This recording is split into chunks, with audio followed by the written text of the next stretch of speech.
All right, Falcons fans, buckle up because things might be getting spicy in the ATL.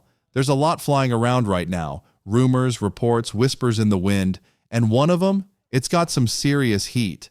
Picture this, one of the baddest cornerbacks in the NFL, Jaylen Ramsay, lining up across from A.J. Terrell in that Falcons secondary. That's not just fun to imagine, that's a real possibility that's picking up steam. And if you're a Falcons fan who's been begging for a defense with some teeth, this might be the moment you've been waiting for. Now, this ain't just about headlines. There's substance here. Let's talk relationships, specifically Jaylen Ramsay and head coach Raheem Morris. These two have history. We're talking Super Bowl-level chemistry from their time with the Rams. That kind of bond matters when you're trying to build something real. It's not just some, hey, let's sign a star move. There's mutual respect, trust, and familiarity.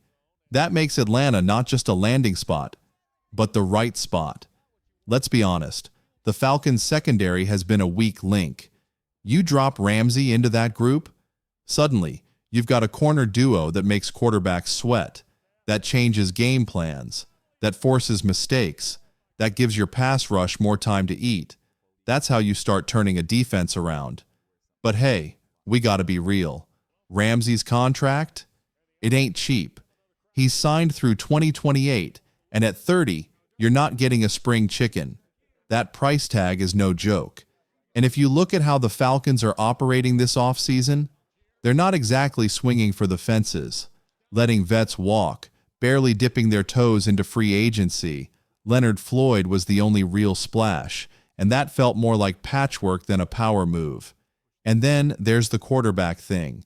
Kirk Cousins got the spotlight when he signed, sure, but let's not kid ourselves.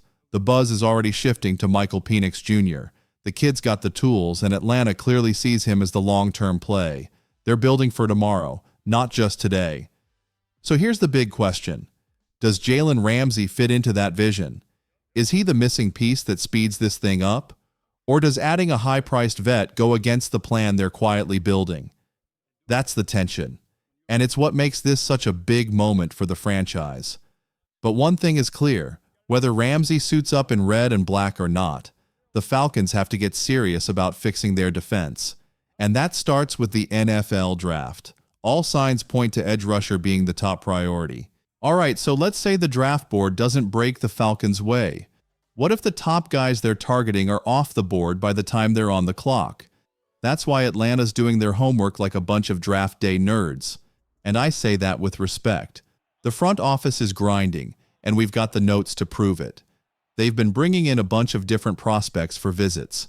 You've got Texas wide receiver Isaiah Bond, Tennessee's edge rusher James Pierce Jr., Georgia offensive lineman Dylan Fairchild. It's a buffet of options. And here's the smart part.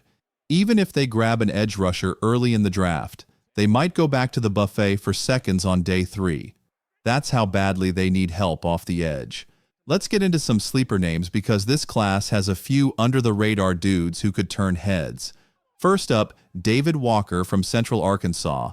Not the biggest frame, but this kid explodes off the line like he's got a rocket strapped to his back. Maybe it's the soccer footwork. Dude has 30 sacks in 3 years. That's production.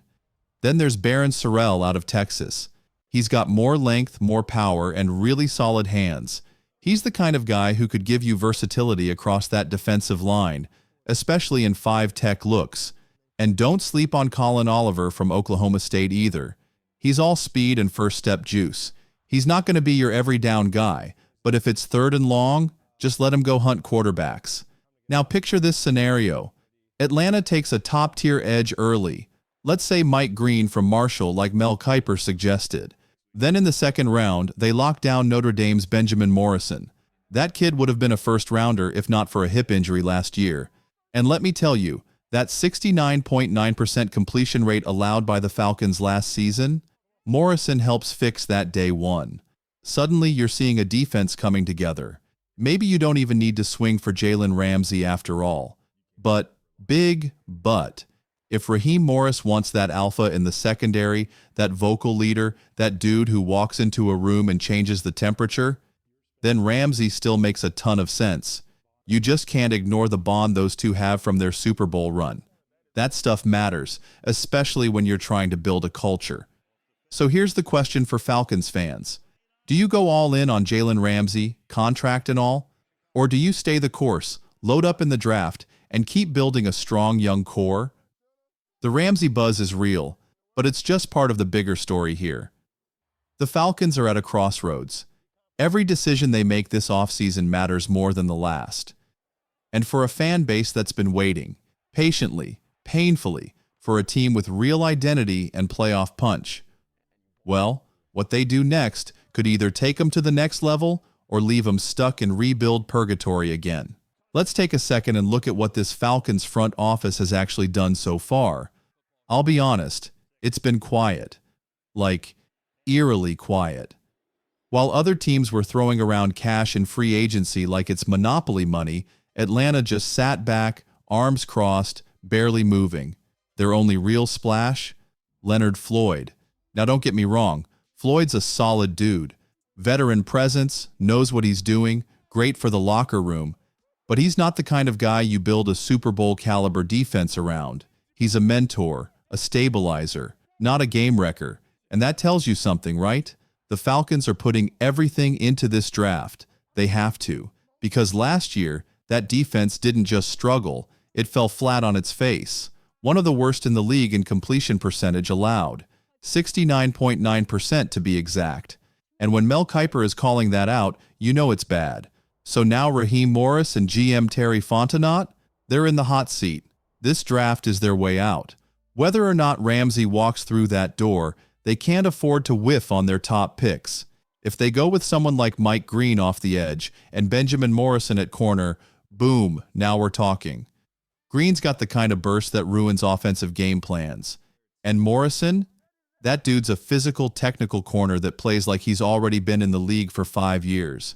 Atlanta's needed someone like him since their last elite secondary. But here's the thing. If either one slips away, they better have a backup plan ready, because day 3 ain't just about filling roster spots anymore. They need guys who can get on the field right now. That's why players like David Walker, Baron Sorrell, and Colin Oliver are so interesting. These dudes aren't projects. You draft them to get real snaps immediately, especially with guys like D'Angelo Malone and Arnold Ebiketie heading into contract years. You've got a shot to reload the entire pass rush group with fresh, cheap, high-upside talent. Don't waste it. And yeah, while all this is happening on defense, don't sleep on the offense either. The Falcons have brought in wideout Isaiah Bond and lineman Dylan Fairchild for pre-draft visits. That tells you they're keeping all options open. Could they go edge early? For sure. Could they pivot and grab a wide receiver or guard if the board falls that way? Absolutely. And if Ramsay does end up in Atlanta, well, then it opens up the draft to just take the best player available. That's the kind of flexibility teams dream about. So now I'll ask you this. If you had the call, would you swing for Jaylen Ramsay right now and push to win in 2025? Or would you ride it out, let the young core develop and stay patient? Either way, one thing's clear. This next move from the Falcons, it's going to say a lot about who they are and where they're headed.